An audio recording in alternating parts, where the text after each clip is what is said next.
Il y a un président qui a marché comme ça aussi dans son pays, le président Mobutu. Okay? Il était bien au départ, il faisait des choses bien, mais après tout a changé, malheureusement. Mais est-ce qu'on peut dire que monsieur est suivi comme ça parce que c'est un méchant qui fait peur aux gens, comme Mobutu faisait peur aux gens, comme Kim Jong-un, où les gens le suivent comme ça vraiment parce que c'est quelqu'un de bien?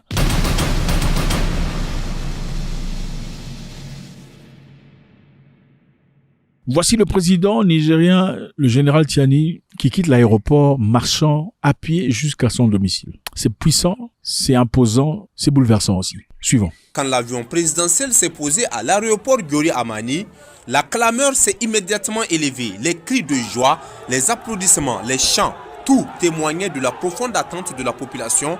Mais l'instant le plus marquant est survenu lorsque, contre toute attente, le chef de l'État a décidé de marcher. Oui, marcher depuis l'aéroport jusqu'au palais de la présidence. Entouré d'une foule compacte, le général Abdourahmane Tiani s'est engagé dans cette longue traversée de la capitale. Foulant chaque pas au rythme des acclamations, sur son passage... Regardez le nombre de personnes, regardez le nombre de gens qui suivent un président. C'est inspirant. Vous savez, généralement, on parle beaucoup de M. Ibrahim Traoré, qui est un homme grand, qui fait beaucoup de choses. Je pense qu'il est essentiel qu'on touche un peu sur le Niger aujourd'hui pour essayer de récapituler, voir un peu qu'est-ce qui s'est passé au Niger. Le président Tiani est au pouvoir depuis 2023. Mais depuis 2023, qu'est-ce qui a vraiment changé? Okay? Est-ce que ça avance ou ça recule? On va essayer de très rapidement jeter un coup d'œil pour comprendre où nous sommes. Numéro 1. 2023, décembre, plus de 1000 soldats français ont été expulsés du Niger. Pourquoi? Simplement parce que le Niger, le gouvernement, le nouveau, avait demandé à l'ambassadeur français de venir en réunion. C'est tout à fait normal. Il y a un nouveau shérif en ville, il faut venir au bureau pour avoir une discussion. L'ambassadeur français a carrément snobé la réunion. Je ne sais pas s'il se pensait un peu supérieur aux Nigériens, n'a pas donné de réponse du tout. Quelque temps plus tard, le gouvernement nigérien a mis la pression, mais c'est le Quai d'Orsay qui a répliqué disant « Nous ne respectons pas ceux qui sont au pouvoir par la force. Nous reconnaissons M. Mohamed Bazoum. » C'est un coup d'État contre un président démocratiquement élu, venant d'une ethnie minoritaire, qui a mené des réformes courageuses, économique, politique, sur les plans pour son pays. Donc je pense que notre politique est la bonne. Elle repose sur le courage du président Bazoum, sur l'engagement de nos diplomates, de notre ambassadeur sur le terrain, qui reste, malgré les pressions, malgré tout et malgré toutes les déclarations d'autorité illégitime, grâce à l'engagement de nos forces de sécurité intérieure et de nos militaires. C'est quand même bizarre, vous venez chez autrui, la loi a changé, il y a un nouveau shérif en ville, mais vous ne voulez pas vous présenter au bureau pour vous exprimer. Beaucoup de personnes pensent que le Niger n'avait pas pour objectif de chasser la France, du tout. C'était question, vous êtes là, on va essayer de discuter, de coopérer. Si c'est gagnant-gagnant, on continue. Mais la France a refusé. Et c'est avec ça que le Niger a mis la pression sur la France, demandant à ce que les militaires français quittent le territoire. M. Macron a essayé de résister, mais la population nigérienne est sortie dans les rues en soutien des populations burkinabées. Tellement cette pression était ultime, ils étaient obligés de quitter le territoire. Numéro 2. En 2024, il y a eu fermeture des bases américaines dans les sites de drones liés à la CIA. En effet, la CIA avait des bases militaires au Niger pour objectif de visualiser, vous savez, espionnage et tout le bazar. Enfin, ils disent que c'était là pour sauver les terroristes, mais bon, on ne sait pas tout à fait. La base a été fermée. Pourquoi ? La base a été fermée simplement parce que, à l'arrivée de M. Tiani, son ministre des Affaires étrangères a fait un voyage en Iran. Arrivé en Iran pour voir son homologue iranien, pour discuter business, les Américains étaient en tremblante. Ils ont dit, le Niger est parti en accusation, parti en Iran pour faire quoi? Il serait parti pour vendre l'uranium à l'Iran. C'était des accusations non fondées. Au lieu de demander au Niger carrément et gentiment, dire écoutez, monsieur, nous on veut discuter avec vous, on ne veut pas que vous ayez des collaborations avec tel ou tel. Ils ont commencé par accuser. Pour quel objectif? L'objectif était simple. Le Niger, comme la plupart des pays africains le font généralement, reviendront en se justifiant, disant écoutez, ce n'est pas ça, nous ne sommes pas partis pour vendre l'uranium et tout le bazar. Au contraire, ils ont eu l'effet contraire. Le général Tiani a dit désormais, ce n'est pas à vous de nous dire qui sera notre ami. Ce n'est pas votre responsabilité à vous, nous ne sommes pas vos enfants. On peut être amis à qui on veut. Donc si on veut être amis à l'Iran, c'est à nous de le faire. D'ailleurs, prenez vos clics et vos claques et taillez-vous. Et c'est à partir de là que l'Amérique a dépêché des diplomates pour aller rencontrer M. Tiani. Vous savez, généralement, quand on veut aller voir un président d'une république, on envoie une lettre, une lettre déterminant quand est-ce qu'on souhaiterait voir le président. Et c'est au président, en tout cas son bureau, de répondre disant le président sera disponible le 23 du mois de juin. Venez à 10h. Mais ils n'ont pas envoyé de lettre officielle au gouvernement nigérien disant nous souhaitons venir voir le président.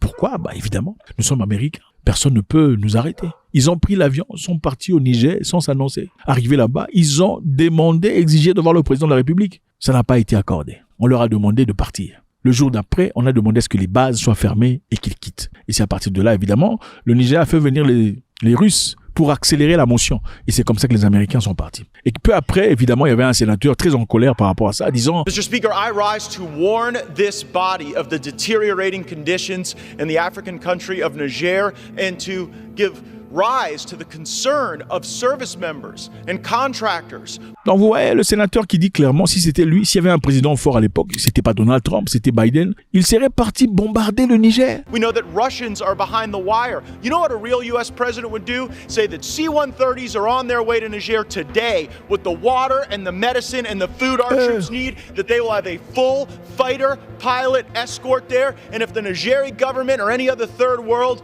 thug tries to even turn on their air defense systems, we should show those leaders and those thugs what the target package looks like on their houses and their family members. C'est pour vous montrer l'esprit, c'est dans quelle tendance on serait parti bombarder ces Africains. Le Niger l'a fait sur quel cadre? Le cadre, c'était la souveraineté.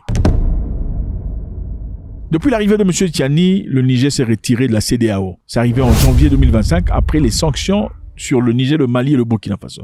Pourquoi c'est arrivé? Ceci, évidemment, sont les conséquences, numéro 1, des sanctions effectuées sur eux. Quelles sanctions? La CEDEAO a fait des sanctions sur le Niger. Quand le Niger, le Mali et le Burkina Faso ont décidé de ne plus s'allier ou de discuter avec la France comme d'habitude. Pourquoi était-il en colère? C'est bizarre. Pourquoi la CEDEAO était en colère? Puisque le Niger décide de se diriger, de se leader, de se guider, de prendre son avenir en marche. Pourquoi ça dérange les Africains quand un frère africain décide de prendre son avenir en marche? Pourquoi les Africains sont dérangés? Rappelez-vous, ils sont partis en Europe pour demander la bénédiction des Européens pour aller bombarder au Niger. C'est pourquoi nous estimons qu'il est important de venir en Espagne pour parler à nos partenaires de l'Union européenne afin qu'ils comprennent ce que nous faisons et qu'ils nous apportent le soutien qu'ils sont en mesure de nous apporter.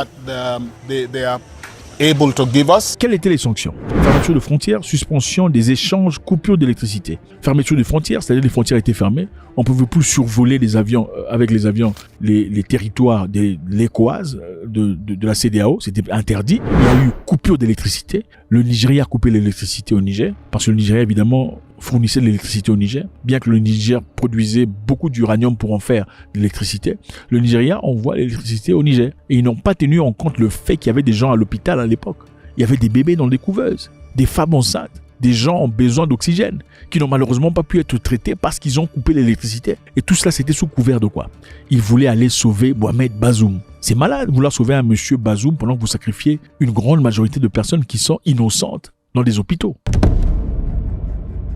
À partir de ces sanctions, en septembre 2023, il y a eu création de l'Alliance des États de Sahel. C'est là que le Niger, le Mali et le Burkina Faso sont venus ensemble. Évidemment, les amis, nous essayons de voir qu'est-ce qui s'est passé depuis l'arrivée de Tiani. A-t-il changé les choses dans la positivité ou pas? Le Sahel est né. Le Mali, Burkina Faso et le Niger ont montré leur fraternité, comme on l'a toujours dit.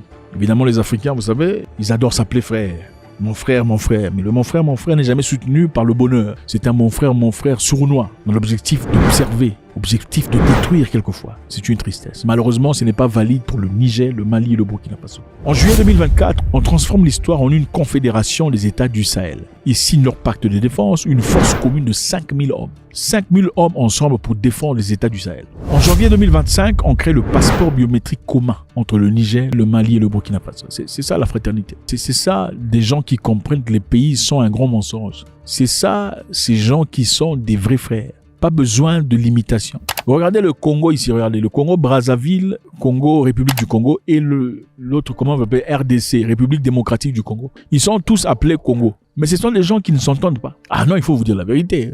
Ils sont dans des compétitions. Qui est le vrai Congolais? Ceux-là appellent les autres Zaïrois. Les autres appellent, je ne sais plus comment vous appelez ça. Enfin bref, les gens qui ne comprennent pas qui sont en effet des mêmes peuples. Surtout ceux qui sont dans le centre. Ceux qui sont vers Brazzaville et ceux qui sont dans... Je ne sais pas qui a créé cette mentalité, qui a tracé les lignes, qui évidemment sont imaginaires. C'est ça. C'est des choses qui ne sont pas... C'est minable. Ok? Oh, toi, tu es du Rwanda là-bas. Tu n'es pas de l'Ouganda. Toi, tu es du Kenya. C'est des choses que je ne comprends pas. Pendant que les peuples sont les mêmes peuples. Au Niger, ce n'est pas la situation. La fraternité est comprise. Ce sont les gens qui avancent et se protègent. La preuve en est que dernièrement, pendant que le Mali traversait un moment difficile sur le plan carburant, le Niger envoyait des tanks pleins de carburant. Envoyés avec des militaires. Ok? Ils auraient pu dire que le Mali envoie des militaires et des tanks pour venir chercher le carburant. Pour pas que leurs militaires soient en danger. Mais ils ont envoyé leurs militaires et leurs tanks. C'est-à-dire, allez-y. Si ça chauffe, que ça chauffe. Ça vous donnera aussi de l'expérience. Allez, c'est quel niveau de fraternité on peut donner son fils et le risquer, risquer sa vie. C'est ça, la fraternité. Depuis que le président Tiani est au pouvoir, il y a eu tension avec la Chine. Tension avec la Chine, évidemment, c'était aussi posé quelque part en mars 2025, dû à l'expulsion des 3 dirigeants du CNPC. CNPC, évidemment, c'est une entreprise de pétroleum où il y avait un problème majeur. Les ingénieurs chinois travaillant au Niger recevaient à peu près $8,600, ok, $8,600 le mois, pendant que les Nigériens ayant les mêmes qualifications avaient $1,200.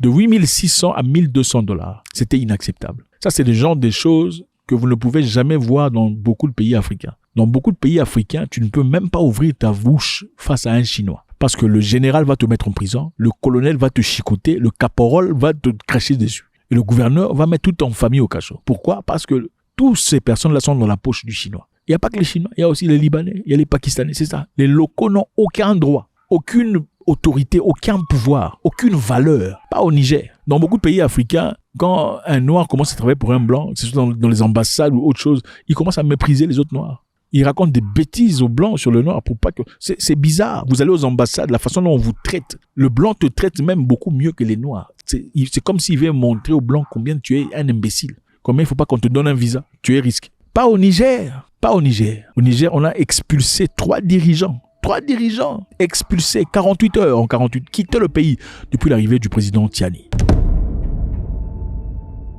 Depuis le président est là, il y a eu dissolution de tous les partis politiques pour un pouvoir militaire consolidé. Évidemment, beaucoup de personnes critiquent cette histoire en disant que c'est fou, c'est pas de la démocratie. Bon, je ne sais pas si le Niger se réclame démocratique, parce que le Burkina Faso, à travers M. Traoré, a dit clairement que nous ne sommes pas une démocratie. La démocratie n'est que l'aboutissement. On passe forcément par une révolution et nous sommes bel et bien en révolution. Ceux qui ne l'avaient pas compris, on le dit encore haut et fort.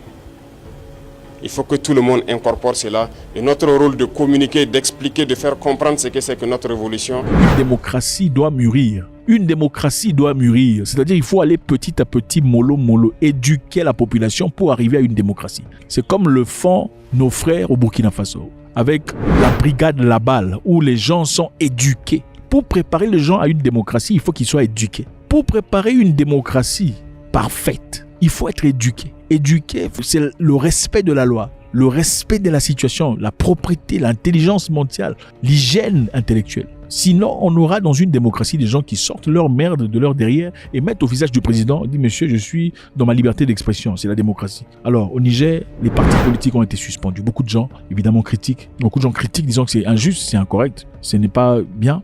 Mais bon, on retient aussi, évidemment, dans ce cas, qu'en Ukraine, les partis politiques ont été suspendus, parce qu'on avait l'impression que le pays devrait marcher vers une seule direction. C'est pourquoi le Conseil national de sécurité et de défense d'Ukraine a décidé que, compte tenu de la guerre à grande échelle déclenchée par la Fédération de Russie et les liens entre elle et certaines structures politiques, les activités d'un certain nombre de partis politiques sont suspendues pour la période de la loi martiale. Quand vous êtes en guerre, par exemple, c'est difficile d'avoir plusieurs partis politiques parce que quand celui-ci tire par-ci, l'autre tire de l'autre côté, ça devient compliqué. Est-ce que c'est bien de ne pas avoir des partis politiques?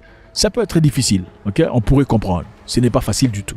Mais est-ce que la démocratie multipartisme est la seule façon qui fonctionne? Absolument pas. Avec M. Kadhafi, qui était quelqu'un de bon, on a vu les preuves. Il n'y avait pas d'élections comme ça ou de démocratie, mais les gens étaient heureux. Mais bon, est-ce que M. Tiani est Kadhafi? Ça, c'est une question très intéressante. On ne sait pas le dire. En tout cas, jusque-là, pas encore. Donc, c'est ça.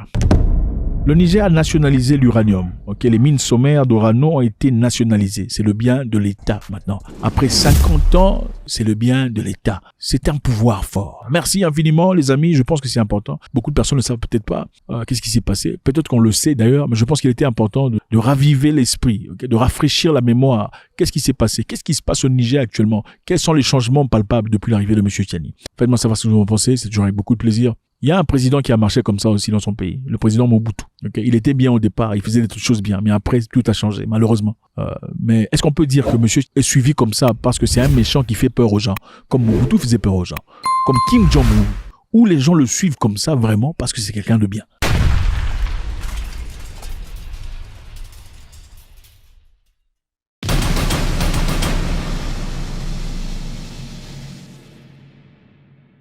Dans la vie, on n'est pas toujours obligé d'aimer une personne pour en apprécier la personnalité.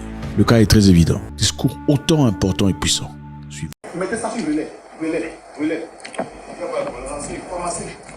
Béninoises et Béninois, chers compatriotes, en ce jour, dimanche 7 décembre 2025, nous, forces de défense et de sécurité, après une réflexion bien mûrie et pour donner un repère à notre pays, avons décidé de prendre nos responsabilités suite aux multiples dérives du gouvernement de M. Patrice Talon. Il s'agit de, sur le plan sécuritaire, la dégradation continue de la situation sécuritaire au nord du Bénin. L'ignorance et la négligence de la situation de nos frères d'armes tombés au front et surtout celle de leurs familles abandonnées à leur triste sort par la politique de M. Patrice Talon, malgré les multiples promesses relayées en grande pompe sur les médias. La promotion à des grades supérieurs de certains militaires au détriment des plus méritants. La mise à la retraite d'office de nombreux militaires et paramilitaires encore valides sur fond de règlement de comptes et de haine. Sur le plan social, la radiation tous azimuts de fonctionnaires de l'État, détruisant ainsi les familles entières. L'annulation de la prise en charge par l'État des dialysés, entraînant des morts en cascade. Le dénigrement du corps enseignant à travers la création de la catégorie des AME, terme qui traduit une marginalisation, voire une clochardisation des personnes pourtant très engagées à servir leur pays. La mauvaise gestion du secteur agricole. La réduction, voire l'annulation déguisée des libertés fondamentales. Sur le plan économique, la confiscation de tous les secteurs vitaux de l'économie nationale par une minorité. L'instauration des impôts étouffants, ainsi les populations déjà pauvres. La confiscation des prêts sur le dos de l'État dans une opacité totale. L'attribution des marchés publics sans transparence. Sur le plan politique, l'exclusion totale des acteurs ayant des idées jugées contraires à la gouvernance de M. Patrice Talon et la privation de certains citoyens de leur droit de faire le choix de leur candidat. Le vote des lois chrysogènes, le renvoi à l'exil de certains citoyens du pays, les arrestations tous azimuts et l'emprisonnement de citoyens sur fond d'intimidation. Eu égard de ce qui précède, le comité militaire pour la refondation CMR a décidé 1. La constitution du novembre 2025 est suspendue. Toutes les institutions sont dissoutes. Les activités des partis politiques suspendues jusqu'à nouvel ordre. Les frontières terrestres, maritimes, aériennes du Bénin sont fermées jusqu'à nouvel ordre. La prise du pouvoir en ce moment traduit la ferme volonté du comité militaire de la refondation à mettre fin à l'exclusion de toutes les couches sociales de notre pays sans distinction aucune dans la suite de la transition et de restaurer la cohésion nationale. L'armée nationale exercera jusqu'à nouvel ordre la plénitude des pouvoirs dévolus à l'État du Bénin. Tous les fonctionnaires du Bénin, tous les travailleurs de nos villes et campagnes, où qu'ils se trouvent, doivent continuer d'assurer normalement leurs tâches quotidiennes avec plus de foi et de discipline. Quant aux vaillantes populations, l'armée les invite à vaquer librement à leurs occupations dans la paix et la tranquillité. À la communauté internationale, le comité militaire de la refondation rassure que les engagements internationaux du Bénin ainsi que les droits humains seront respectés. Enfin, l'armée s'engage solennellement à donner au peuple béninois l'espoir d'une aube véritablement nouvelle où il règne la fraternité, la justice et le travail, symbole de notre unité nationale. Vive l'armée, vive la refondation de notre chère patrie, vive le Bénin, la République ou la mort, le peuple d'abord. Fait à Cotonou, le 7 décembre 2025. Communiqué. Le comité militaire pour la refondation CMR réunis ce jour, dimanche 7 décembre 2025, à Cotonou, a délibéré et décidé ce qu'il suit. Monsieur Patrice Talon est démis de ses fonctions de président de la République. Le lieutenant-colonel Tigri Pascal est nommé président du comité militaire pour la refondation pour compter de ce jour, fait à Cotonou le 7 décembre 2025. Je vous remercie.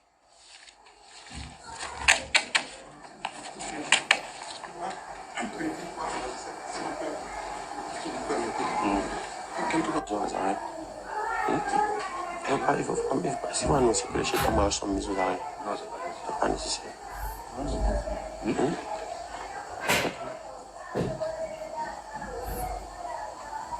Allons-y vite. Non, pas vite fait. Non, pas fait vite. Et les gars, quelqu'un les suit. Il faut les tromper. Il n'est pas avec nous. Il faut suivre-les. Suivez-les, les gars. Si vous ne les suivez pas, ils vont nous échapper.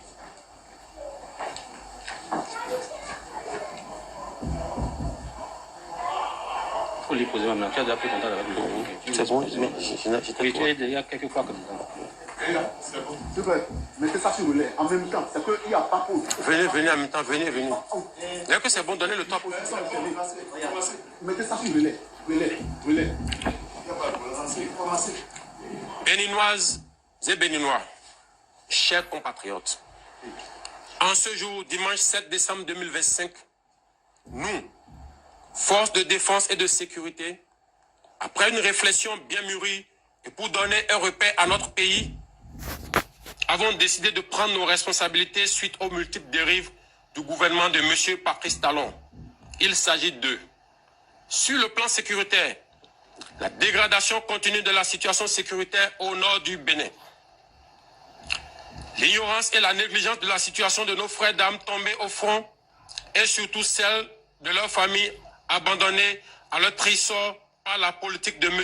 Patrice Talon, malgré les multiples promesses relayées en grande pompe sur les médias. La promotion à des grades supérieurs de certains militaires au détriment des plus méritants. La mise à la retraite d'office de nombreux militaires et paramilitaires encore valides sur fond de règlement de comptes et de haine. Sur le plan social, la radiation tous azimuts de fonctionnaires de l'État, détruisant ainsi les familles entières. L'annulation de la prise en charge par l'État des dialysés, entraînant des morts en cascade. Le dénigrement du corps enseignant à travers la création de la catégorie des AME, terme qui traduit une marginalisation, voire une clochardisation des personnes pourtant très engagées à servir leur pays.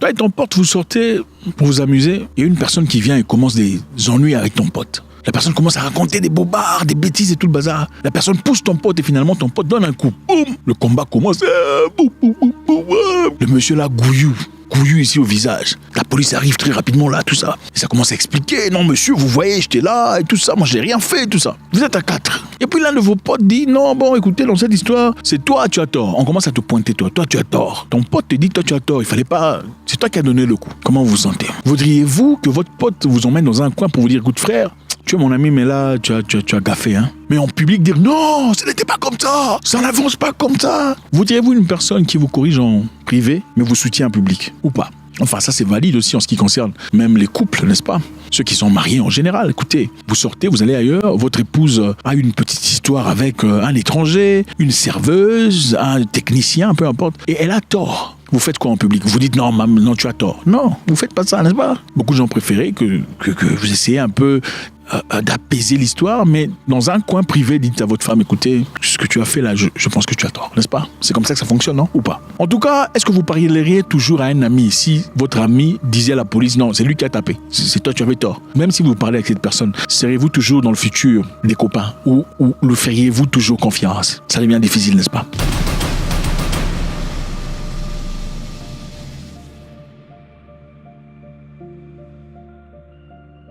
Eh bien écoutez, l'Afrique du Sud a rompu le rang avec tous ses partenaires de BRICS, en votant mercredi le 3 décembre 2025 en faveur de la résolution contre la Russie à l'ONU, exigeant que la Russie rende des milliers d'enfants ukrainiens qu'elle a enlevés pendant la guerre et déportés en Russie. L'Afrique du Sud de Cyril Ramaphosa vient de s'opposer à la Russie, c'est-à-dire pendant le vote aux Nations Unies, l'Afrique du Sud, le seul membre de BRICS qui vient de voter contre la Russie, ouvertement. C'est triste ou pas? Les Ukrainiens en Afrique du Sud sont en liesse. Ils sont extrêmement reconnaissants envers l'Afrique du Sud pour son vote. Est-ce que l'Afrique du Sud a pété les plombs? Parce qu'apparemment, on vit dans un monde d'alliance, n'est-ce pas? Est-ce que l'Afrique du Sud a peur de la pression qu'elle reçoit des États-Unis, peut-être? Ce serait la raison pour laquelle elle se comporte ainsi. L'Afrique du Sud vient de voter contre la Russie. Choquant, bouleversant.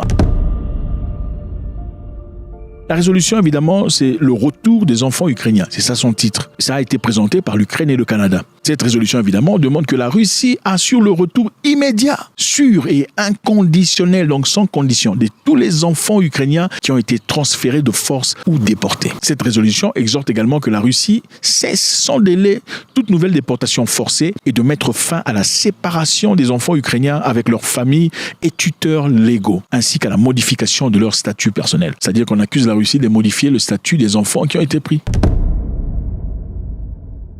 Le contexte est simple. À un moment donné, la Russie avait pris des enfants en Ukraine pour les emmener en Russie. Et beaucoup de personnes ont condamné ce fait, même Vladimir Poutine lui-même. C'est suite à cela qu'il y a eu un mandat d'arrêt international contre sa tête, n'est-ce pas? Qu'est-ce qui s'était passé?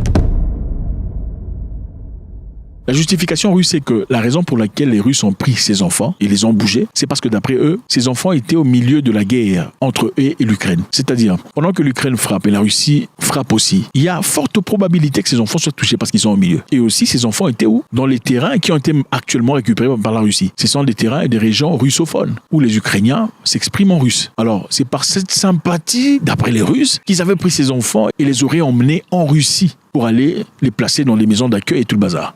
Est-ce justifiable ou pas? Point d'interrogation. Alors pour comprendre ceci, je pense qu'il est important de comprendre le processus de vote aux Nations Unies. Comment ça se passe les votes aux Nations Unies? Dans le monde, il y a 193 pays répertoriés aux Nations Unies. Sous 193 pays, chaque pays a une voix de vote.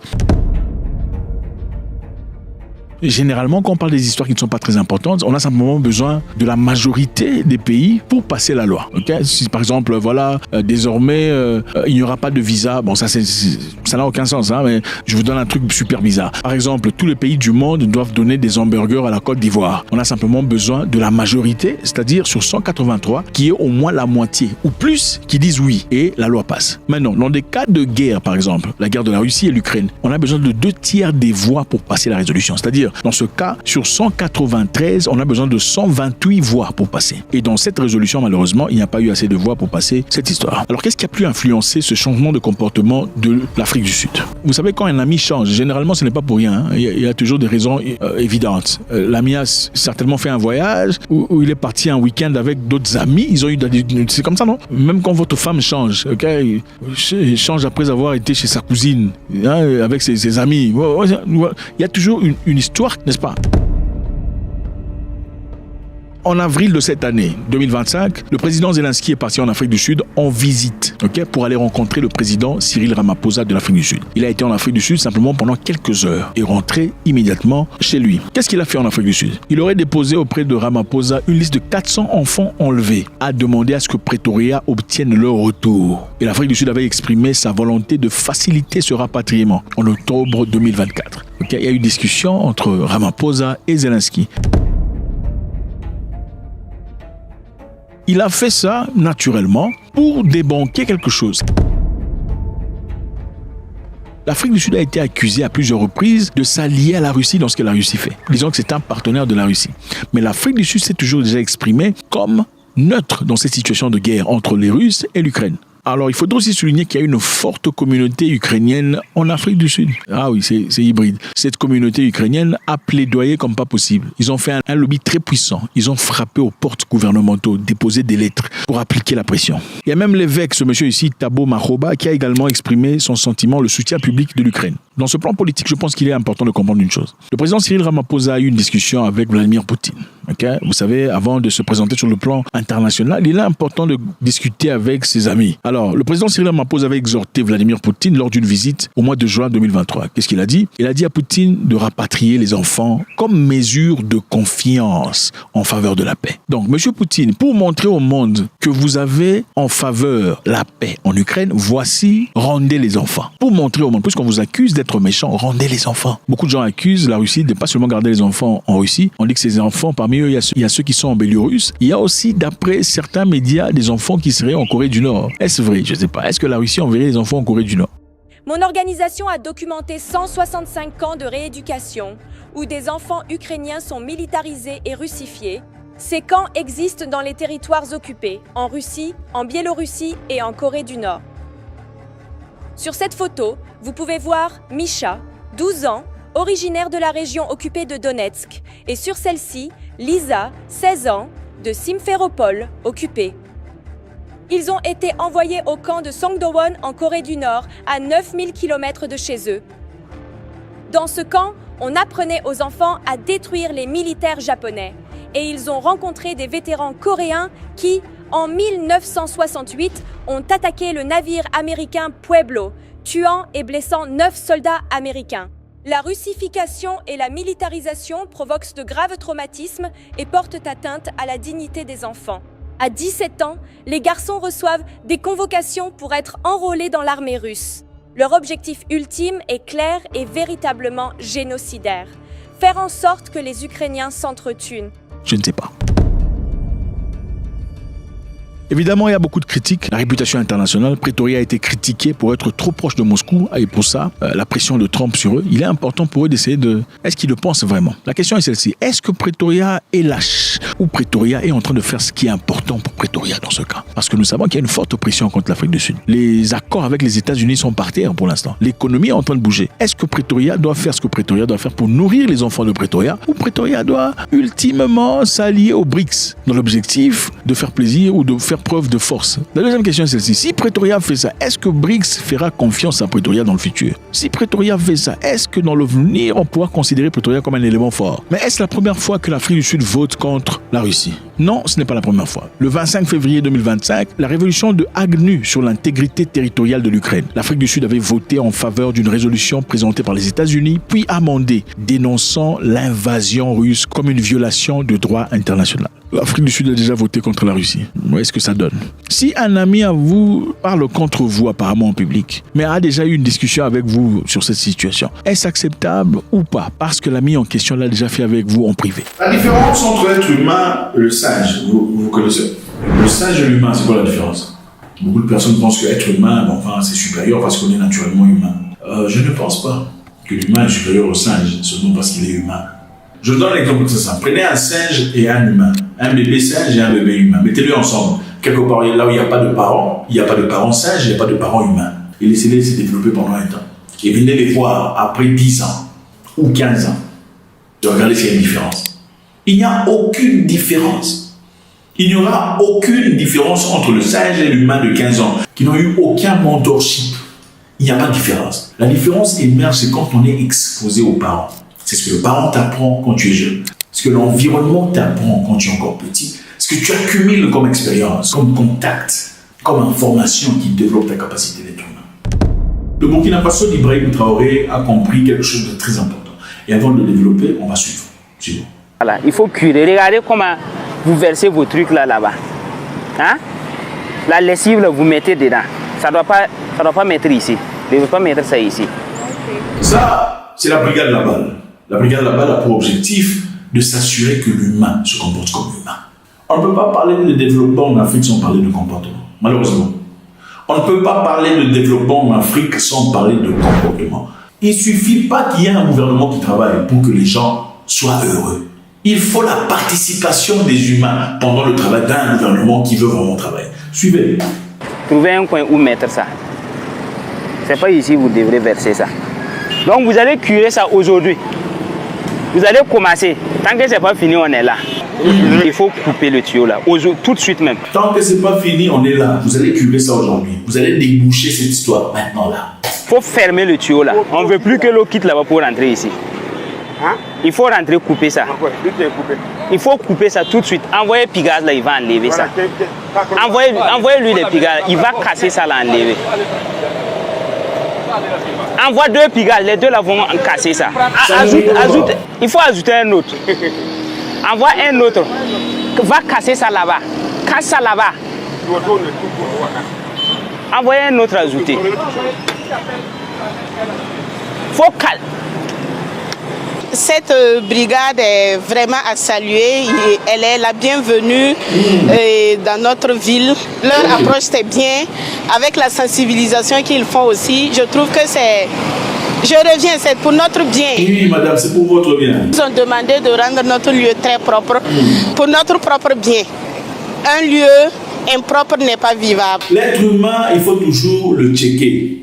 L'être humain, il faut toujours le checker, c'est-à-dire il faut toujours vérifier sa position.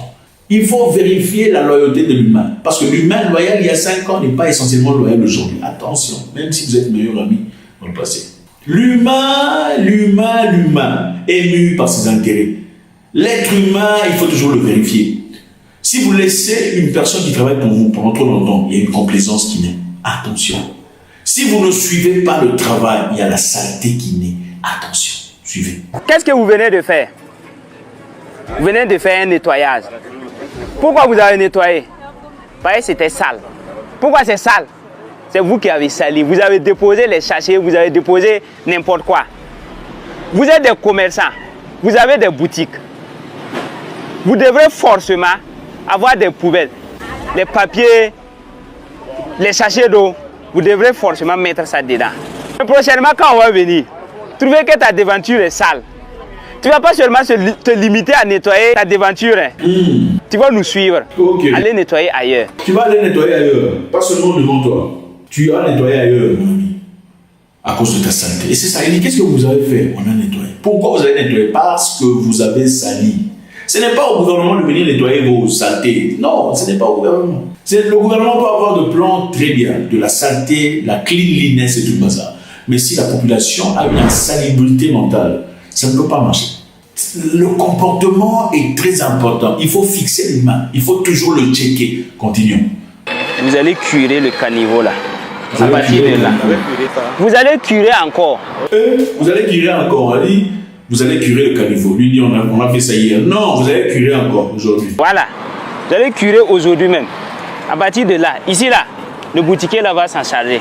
De là à là, c'est lui. Ici, jusqu'à rejoindre l'arbre, c'est vous. C'est le long de votre mur, non? Vous allez curer aujourd'hui. C'est l'autre cours. Ils sont là, non? On va rentrer voir. Et ça, ce n'est pas seulement une histoire du Burkina Faso. Ce genre de comportement, c'est partout en Afrique. C'est partout. Regardez-moi ça. Regardez-moi ça. C'est le Kenya. Ça, c'est le Kenya. Regardez-moi ça. Ça, c'est le Cameroun. Regardez. Regardez-moi ça. Regardez-moi ça. Regardez ça. Ça, c'est l'Ouganda. C'est le comportement de l'être humain. C'est ça le comportement de l'Africain. Et je sais, si c'était une personne d'une autre race, on dirait que c'est raciste. C'est malheureux, c'est ça. Le gouvernement ne peut pas venir nettoyer votre bouche à votre place. Le gouvernement ne nettoie pas vos arrière-machins à votre place. C'est votre responsabilité. Le devant de votre maison est votre responsabilité. Peut-être que le gouvernement n'a pas fait des caniveaux, d'accord, mais le devant de votre maison et l'arrière est votre responsabilité. Si chacun assume sa responsabilité, déjà, ça sera une très bonne marche. Continuons. Bah, regardez, l'eau ne peut pas couler. Il mentent. Hey, il faut commencer. Il faut commencer. Vous soulevez les trucs là, vous allez commencer à creuser ça. Commencez maintenant.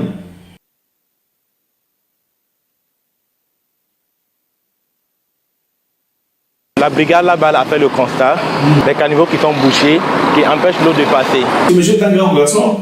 Est-ce que vous pensez qu'il ne savait pas qu'il fallait déboucher cette histoire? Pensez-vous qu'il n'était pas au courant? Qu'évidemment, je suis sûr que si vous regardez ces eaux, ça crée des moustiques et tout le bazar. Vous pensez qu'il n'était pas au courant de ce qui se passait là? Voilà pourquoi on vous dit qu'il faut toujours checker les gens. Il faut toujours appliquer la pression. Sinon, les gens deviennent complaisants.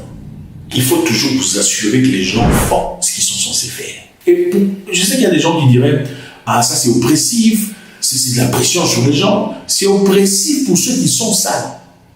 C'est oppressif pour ceux qui sont indisciplinés. C'est oppressif pour ceux qui veulent garder une vie bilot de nom. C'est ça. C'est oppressif pour ceux qui ne veulent pas respecter la loi. Pourquoi vous ne respectez pas la loi? Pourquoi vous êtes sale? Pourquoi faudrait-il qu'une personne d'ailleurs vienne vous apprendre qu'il faut être propre dans votre maison? Quelquefois, il faut appliquer à quelqu'un selon son niveau de réflexion et de compétence. Il faut quelquefois expliquer à une personne selon son niveau de compétence. On n'éduque pas les enfants de la même façon. Ceux qui ont les enfants savent. Les enfants ne sont pas tous éduqués de la même façon. Il y a un enfant à qui tu dis, assis-toi là-bas. Il est assis là pendant 10 heures. Et alors tu dis, assis-toi là-bas, il est en train de se dire, qu'est-ce qu'il faut? Il faut celui-là pour qu'il va s'asseoir. C'est ça. Continuons. Ils nous ont demandé à ce qu'on puisse écurer les caniveaux parce qu'il y avait des parties où l'eau stagnait et aussi les parties bouchées. Voilà, donc nous ont demandé à ce qu'on puisse écurer un peu devant chaque session. C'est une initiative qu'on loue vraiment par le biais du président qui a mis ça en place parce que ça permet d'assainir nos quartiers, ça permet à chacun d'être responsable du bien commun. Vous savez, il y a quelque chose de très important qui a disparu de l'Afrique. Dans le passé, on voyait des écoles où les enfants, après l'école, nettoyaient les classes. C'est-à-dire balayer la classe, torchonner. Il y avait une liste de personnes. Si la classe était composée de 20 élèves, 5 peut-être, ou 6 nettoyeraient, certains nettoient, certains balayent, enfin torchonnent pour assainir la classe. Il y avait aussi de temps en temps, je crois une fois par mois, les gens allaient dehors pour couper l'herbe, tout ça, s'assurer que la cour était propre. Des écoles en Afrique. Peu à peu, avec le temps, ces écoles ont commencé à disparaître. En tout cas, ce système a disparu. Les écoles privées, dans beaucoup de cas, n'offrent pas ces genres de pratiques. Sinon, ce sont des entreprises privées, si pas des gens qui sont embauchés impérativement, exclusivement pour faire ce genre de travail. C'est-à-dire, on relève l'enfant de cette responsabilité qu'il avait dans le passé, de nettoyer, on donne ça à un monsieur à qui on offre un salaire. Les gens pensent que c'est du gagnant. Et généralement, beaucoup de gens veulent envoyer leurs enfants dans des écoles où ils n'ont pas à faire de travail, à part étudier, n'est-ce pas? Surtout pas de travail physique et tout ça. Mais les gens ne comprennent pas que beaucoup d'enfants ont perdu dans cette démarche. Les enfants ont perdu dans cette démarche. Et les enfants, c'est ce qui crée une nation. Qu'est-ce qu'ils ont perdu? Ils ont perdu la discipline. Ils ont perdu l'hygiène. Ils ont perdu le sens de responsabilité. Pourquoi? Parce que quand tu fais un truc de sale et que c'est toi qui dois nettoyer, tu t'assures que ça soit fait proprement. En tout cas, avec beaucoup de retenue. Même quand tu vas dans les toilettes, ok? Et que les toilettes, c'est toi qui vas nettoyer. Tu fais ça avec, même si tu as la diarrhée, tu vas faire ça avec retenue. Tu vas calculer, tu vas bien mesurer le trou là, comme ça. Il faut vous parler dans un langage que vous comprenez. Mais quand c'est du n'importe quoi, vous savez que M. Moussoumbou, M. Moussabou va nettoyer, vous vous en foutez éperdument. L'état d'une chambre d'une personne responsable, sachant qu'elle sera à mesure ou ayant la responsabilité de nettoyer, est toujours beaucoup plus clean qu'une chambre où il y a évidemment des serviteurs, des servants, des domestiques pour nettoyer. Écoutez, les enfants qui grandissent généralement dans des maisons où il n'y avait pas de domestiques ont un sens de responsabilité beaucoup plus avancé que ceux qui n'en ont pas. Il y a des pays, en tout cas comme le Ghana, c'est au Ghana que vous voyez aujourd'hui. Au Ghana, aujourd'hui, il y a toujours des écoles, privées ou pas, où les enfants sont obligés d'aller nettoyer, de couper l'herbe après l'école, de nettoyer les classes. The students are sweeping. The students are sweeping. The students are sweeping. Have you seen the students? They are sweeping. Yes, they are sweeping. The students are sweeping. This is how we sweep. C'est le sens de discipline qu'on crée chez l'enfant. Chez l'humain, en fin de compte. Le sens de responsabilité, d'hygiène, de propreté. Une nation, ce n'est pas l'État qui fabrique une nation, c'est la population qui commence. Une nation n'est pas fabriquée par l'État. La population commence à faire sa nation. Ok? C'est ça. Si la population est sale, l'État peut faire tout ce qu'elle veut. Écoutez, l'État peut faire tout ce qu'il veut lundi au 30. Il n'y aura aucun changement. Il y a beaucoup de pays ici où on a essayé d'introduire des programmes selon lesquels une certaine propriété impérative doit s'imposer. Mais où est la propriété? Il n'y a pas de propriété quand l'homme est sale dans sa nature. Il n'y a pas de propriété quand quelqu'un est chez lui, il y a l'eau qui passe, il se pose des mots là. Il n'y a pas. Écoutez, vous attendez à quoi? C'est donc ça, au Burkina Faso, on a compris. Il n'y a pas de développement sans parler de comportement en Afrique. Brigade Laballe, vous faites un travail excellent. Faites-moi savoir ce que vous en pensez, c'est toujours avec beaucoup de plaisir. God bless.